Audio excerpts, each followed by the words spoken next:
Buenas tardes, ingeniero. Bueno, esta es la resolución de la práctica número 2, ¿no? La cual está en base a los transistores.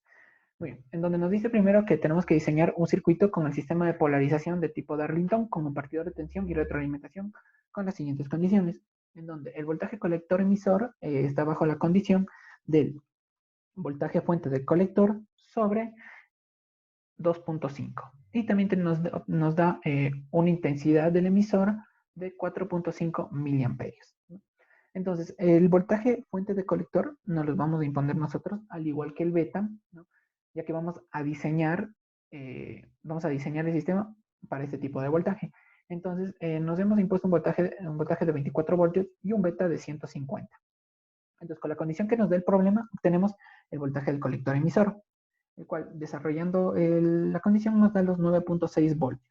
¿Sí? Y como hemos visto en clase, la intensidad del emisor es más o menos igual a la intensidad del colector. Entonces, de paso, también ya obtenemos la intensidad del colector, que son los 4.5 miliamperios.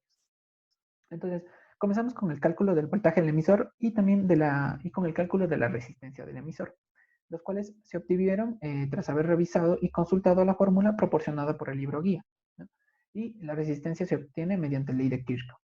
Entonces, el voltaje del emisor nos da una fórmula, el libro guía, que es 1 sobre 10 por el voltaje fuente del colector, en donde realizando esa operación nos queda 2.4 voltios. Y la resistencia del emisor, mediante ley de Kirchhoff, obtenemos que es 5.533.33 ohmios. Siguiente se va a obtener la intensidad de base, ¿no? Para esto vamos a utilizar la relación que hay entre la intensidad del colector sobre beta. En este caso, como se está trabajando con un sistema del tipo Darlington, vamos a tener dos transistores. Entonces, los dos transistores me ofrecen una ganancia de corriente en donde es de 150. Entonces, realizando la fórmula obtenida en clases, obtenemos nuestro super beta, que es de 22.801.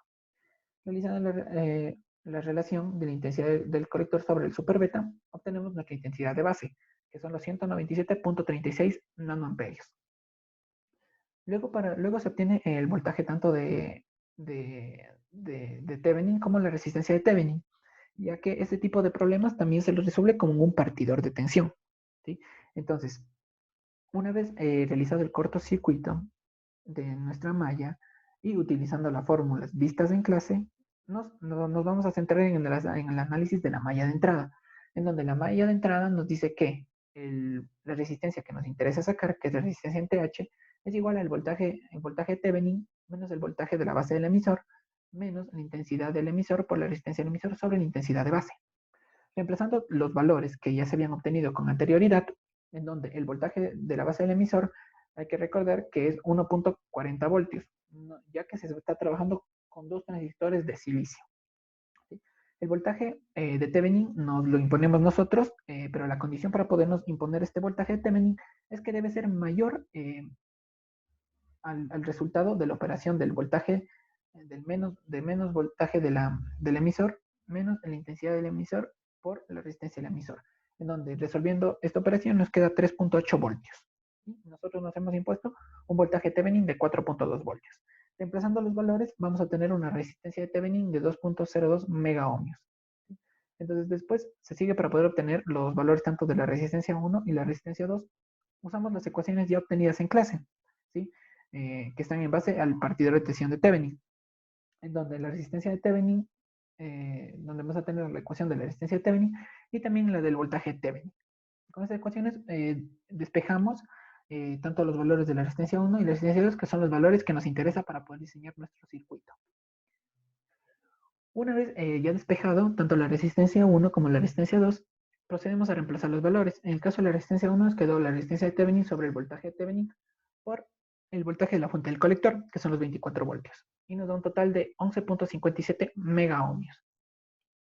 De la misma manera, despejo la resistencia 2, que la cual nos queda 2.454 megaohmios. Para comprobar que tanto las resistencias R1 como R2 sean correctas, utilizamos las fórmulas tanto del voltaje Thevenin como la resistencia de Thevenin. Nos deben dar valores aproximados o iguales al voltaje Thevenin y resistencia Thevenin, que ya nos los habíamos sacado con anterioridad. Y precisamente nos dan valores iguales, que son los 4.20 voltios del voltaje Thevenin y la resistencia Thevenin de 2.02 megaohmios. Esto quiere decir que las resistencias tanto R1 y R2 son correctas. Para el cálculo de la resistencia del colector, en cambio, ya usamos el análisis de la malla de salida, en donde despejando la resistencia del colector, que es lo que nos interesa, y reemplazando los valores, nos quedaría que la resistencia del colector es igual a 2.66 kilo ohmios. Estos valores se verificarán mediante simulación. Entonces, una vez realizada la simulación, se la realizó de dos tipos para poder comprobar tanto con el voltaje Thevenin, con la resistencia Thevenin y sin el voltaje Thevenin y sin la resistencia Thevenin, o sea, con el tipo de Darlington y con el partidor de tensión.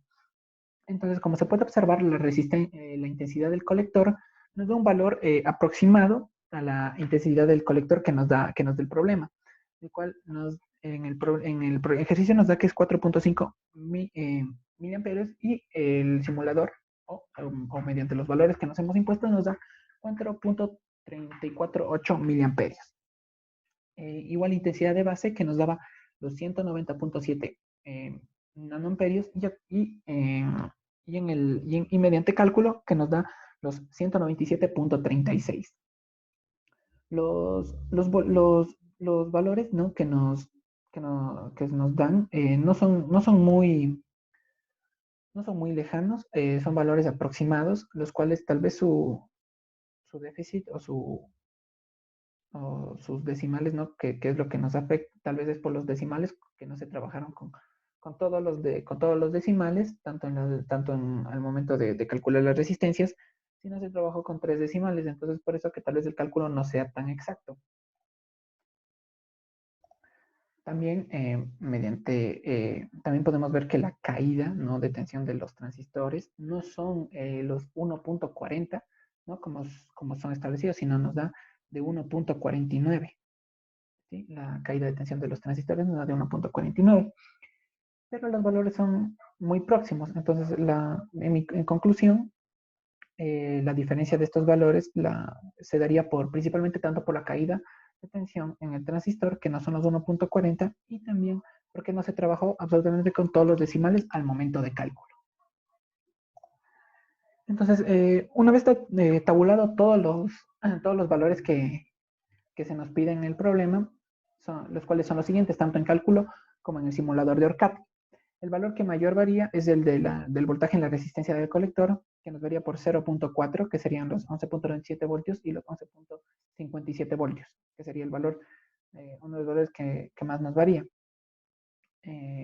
Entonces, como se había dicho anteriormente, la conclusión es que estos valores varían tanto por la caída de tensión de los dos transistores, que no son los 1.40, y porque no se trabajó con todos los decimales al momento de los cálculos. Esto sería todo de la parte 1 de la práctica 2.